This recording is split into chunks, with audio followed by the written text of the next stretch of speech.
আওয়ামী লীগ তাদের ফ্যাসিবাদী নীতির মাধ্যমে দেশের প্রতিটি প্রতিষ্ঠানকে ধ্বংস করে দিয়েছে বলে মন্তব্য করেছেন ড্যাবের কেন্দ্রীয় যুগ্ম মহাসচিব বিশিষ্ট ক্রীড়া সংগঠক সরকার মাহবুব আহমেদ শামীম।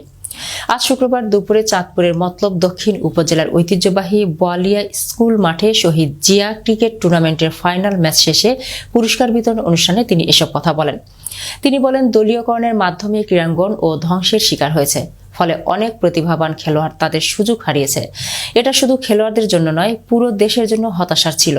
মতলব দক্ষিণ উপজেলা ক্রীড়া সংস্থার সাবেক সাধারণ সম্পাদক মেজবাউদ্দিন মেজু পরিচালনায় অনুষ্ঠানে প্রধান অতিথি হিসেবে পুরস্কার বিতরণ করেন বাংলাদেশ জাতীয় ক্রিকেট দলের সাবেক অধিনায়ক আকরাম খান।